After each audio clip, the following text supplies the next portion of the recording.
certain things change from the Trayodashi of Kartika Masa.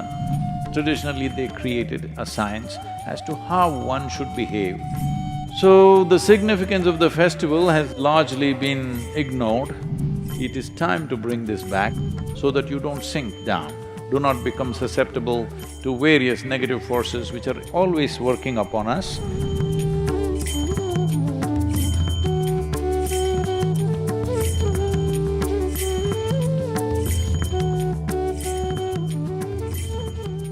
Dipawali time.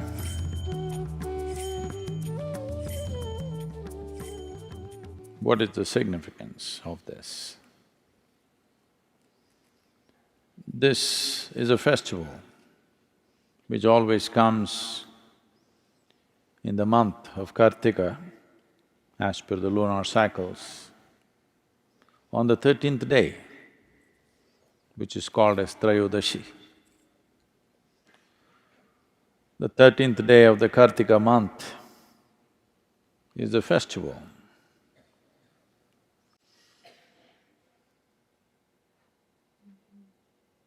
Traditionally, the science behind this is, on this day, everybody worships. On the Dipawali day, everybody is supposed to worship Dhanvantri, the deity dedicated to one's health and well-being.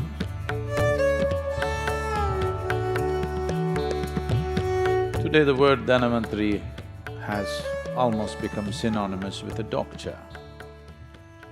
Dhanvantri or the deity Dhanvantri is supposed to be the source of Ayurveda, the science of long and healthy lives. Well, lot of North Indian people, lot of North Indian people. So, I don't know when they did this, because the nature of the language is like that.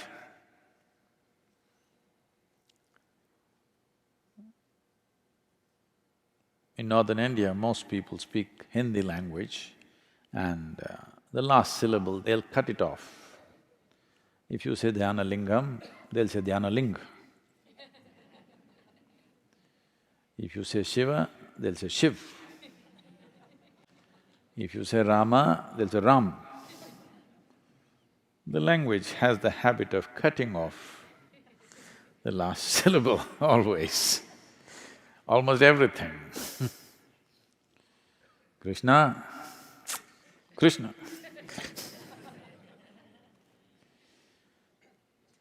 Dipawali, Diwali, like this. So someone cut this Dhanvantri and Trayodashi and made it Dhantera. What was about health became about wealth. Dhan means money. Now everybody thinks Dipawali is about money. Why it is about health is, for those of us who live in the northern hemisphere, it is from this day onwards, certain things change. From the Trayodashi of Kartika Masa, things change. In a way, there is a slowdown of life.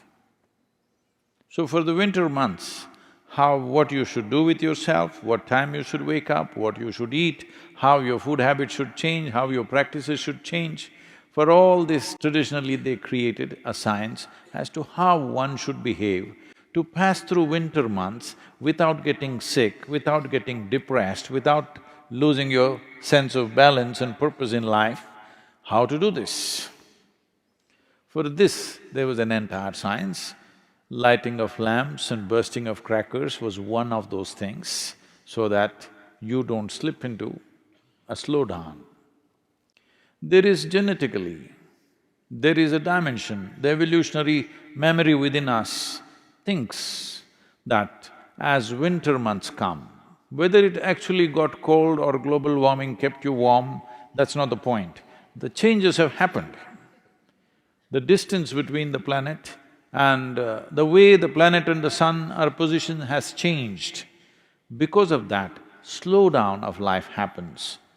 If you were a bear I believe you were some time ago. You would be hibernating. So there is a tendency for the body to hibernate. If you do not know this, the seed doesn't sprout. Nobody plants a seed from this season to 14th of January in India because the seed will not sprout fully or will not sprout at the same speed as it would in other seasons. Everything, life slows down in the northern hemisphere. Because life is slowing down, we are preparing to do more energetic things around us so that we don't really slow down and become a part of that. In a way, we are trying to assert our evolution. Yes, if we were some other creature, we would go and curl up somewhere. But now we have become human, we have transcended our biology. Am I assuming too many things?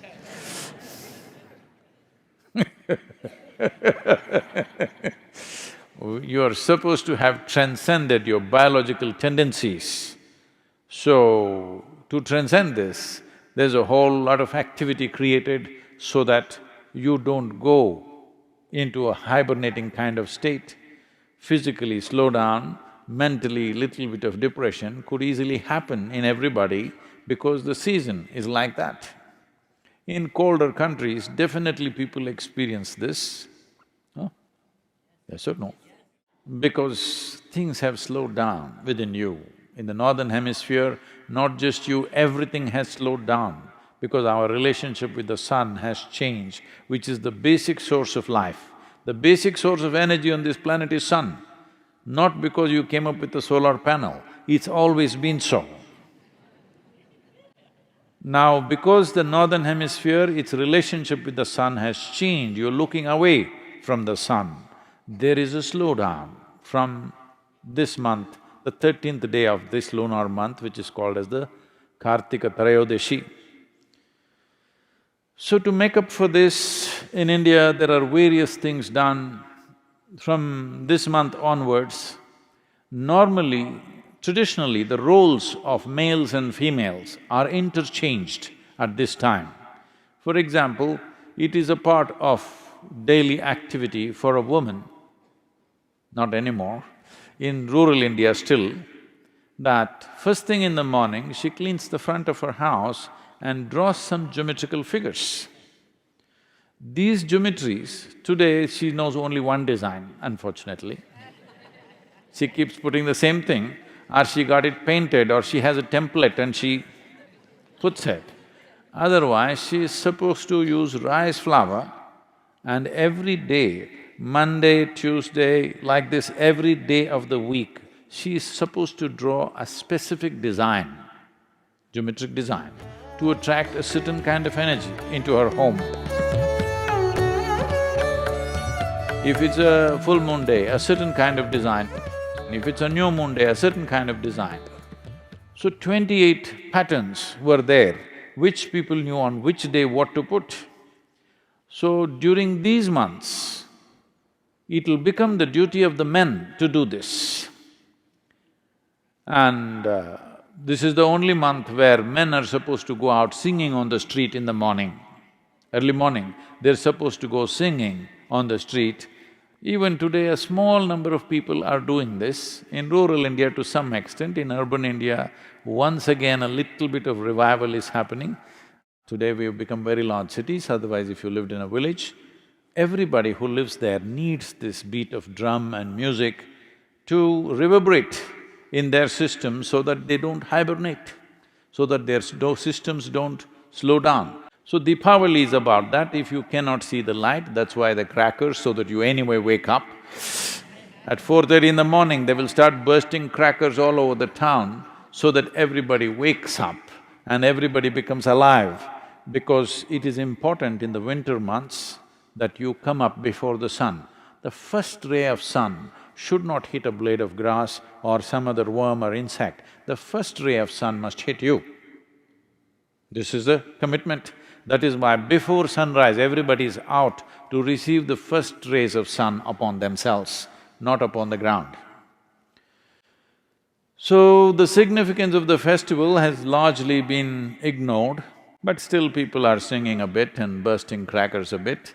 It is time to bring this back, especially in colder weathers. This would be wonderful if some of these things are revived, because Diwali is not a religious festival, it's got something to do with our geographical location on this planet. Because we are in the northern hemisphere, these changes are happening to us, to our bodies, to the plants, to the animals, everything it's happening. You see, everything slows down. But if you slow down within yourself, mentally if you slow down, you will become little dim. Physically if you slow down, you will become susceptible to various other ailments which you may not be susceptible if your body is vibrant and alive. If this body is vibrant and alive, there are 1,000 infections within you right now, but you don't get sick because body is alive and vibrant. If little slowdown happens, all these little things become major problems within you. This is why the whole thing about Dhanvantri, the science of health and well-being, that it must be kept alive till 14th of January, everything must be kept alive. You need music, you need more light, you need lamplight, you need all kinds of things to keep the atmosphere alive for yourself so that you don't sink down and do not become susceptible to various negative forces which are always working upon us. It is just that some are sailing above it, some are sinking into it. So this is the significance of Dipawali. It is Dhanvantri's Trayodashi.